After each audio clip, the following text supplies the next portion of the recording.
Dans ces calmes paysages des campagnes françaises, les trains se glissent, remorqués par de puissantes locomotives à vapeur. Que de progrès depuis la vénérable fusée de Stephenson, qui serait aujourd'hui plus que centenaire. Cependant, pour l'équipe qui passe de longues heures à son bord, quelles conditions de travail offre une locomotive à vapeur? Gêné par le long corps cylindrique qui le précède toujours, le mécanicien ne dispose que d'un faible espace pour observer la voie et les signaux. Par les froids les plus intenses et par la pluie, il doit rester debout, penché, tandis que son compagnon, inconfortablement installé à cheval sur la machine et le tender, engouffre sans relâche des tonnes de charbon dans le foyer. La fumée complique encore la tâche de l'équipe, en se rabattant sur toute chose qu'elle salit au passage. Nous qui sommes sensibles à la poésie vivante de la locomotive à vapeur, pensons-nous parfois qu'elle impose à ses serviteurs une tâche aussi rude que celle du mineur?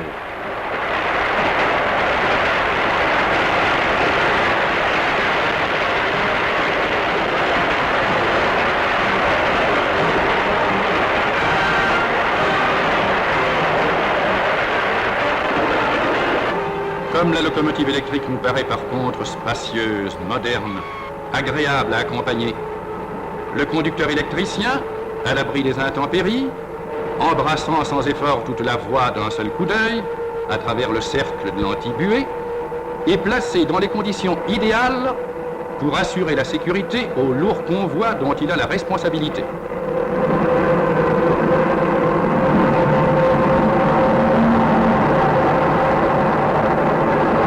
Pantographe, par son contact continu avec la caténaire, reçoit le courant électrique à 1500 volts. Discipliné par un mystérieux appareillage qui exige plus de 5000 mètres de fil, il va animer 4 puissants moteurs de chacun 1000 chevaux. Mais la moderne 2D2 que nous accompagnons a eu des ancêtres qui nous font maintenant sourire. 1893, la locomotive à accumulateur du Nord.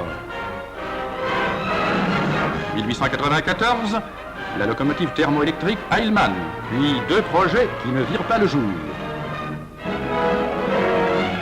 1895, une machine de 300 chevaux circule près de Saint-Germain. Depuis, les locomotives électriques captent leur énergie à l'extérieur. 1897, la première locomotive du PLM. 1900, les premiers tracteurs de la banlieue ouest qui sont toujours en service. 1924, les rames métalliques de la banlieue Saint-Lazare.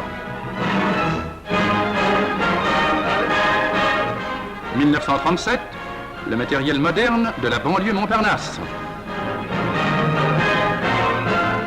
Et les célèbres rames Budd qui atteignirent 187 km/h. Les locomotives de 1900 de la Compagnie d'Orléans, modifiées, circulent encore. 1910, brève apparition du courant alternatif en France. 1921, première locomotive à 1500 volts, continue. 1923, première locomotive à grande vitesse.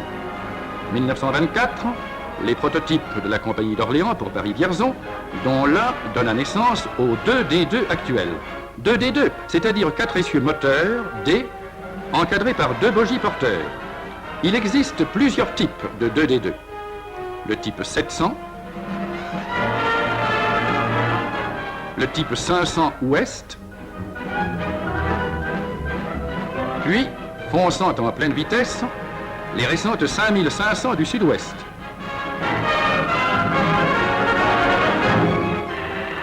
Suivons la 5550 qui va assurer un train. Le manteau monte, les compresseurs ronflent. Quelques minutes à peine de préparation et, après l'enchevêtrement des aiguilles d'avant-garde, cette machine de 130 tonnes va accoster doucement son convoi.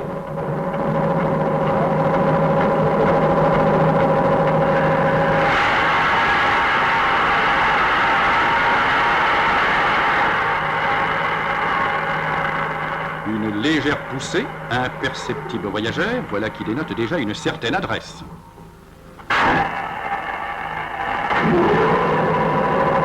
exposition rétrospective imprévue. Où est-il le temps où cette modeste 030 représentait le dernier cri du progrès? Mais voici l'heure du départ.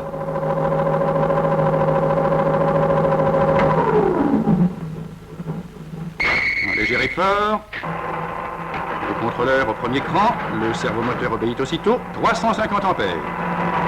Le conducteur surveille le démarrage, attentif à son ampèremètre et au patinage.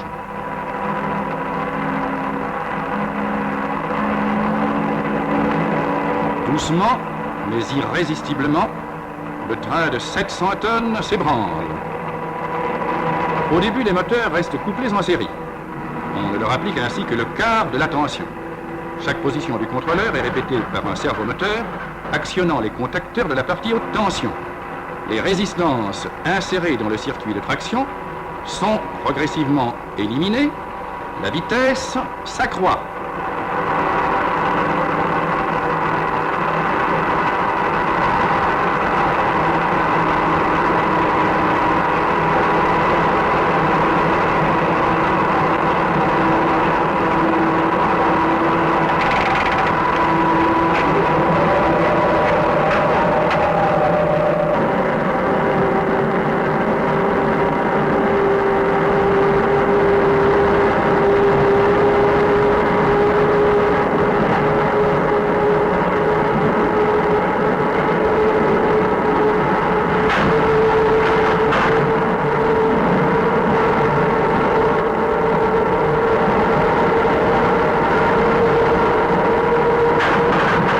Arrivé au dernier cran du couplage série, le contrôleur est ramené à zéro. Le conducteur passe au couplage série parallèle.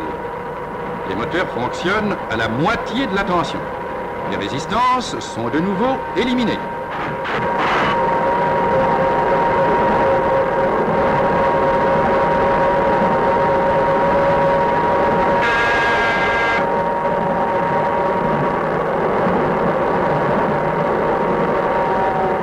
Docilement, les pantographes s'abaissent au passage des ponts. «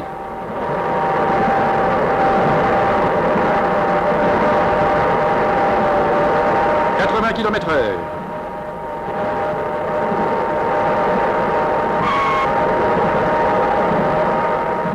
Balayés sur une large surface par la caténaire, les frotteurs des panteaux captent un courant de près de 2000 ampères.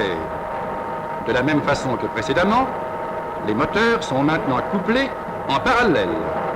Lorsque les résistances seront une troisième fois éliminées, la vitesse maxima sera atteinte. Nous voici à 100 km/h. 3 minutes se sont écoulées depuis le départ. La vitesse continue à croître. Et à bord de la 5550, aucune vibration, aucun mouvement parasite.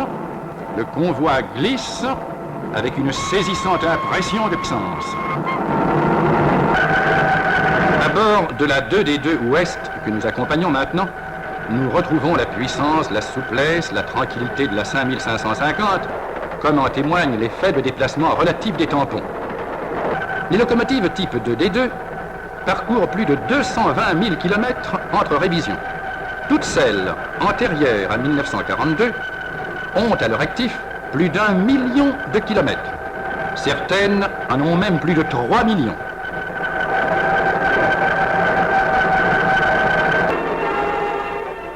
Indifférente aux éléments qui se déchaînent, la 5550 avec ses 4000 chevaux ne nous apparaît-elle pas un peu comme une nouvelle force de la nature?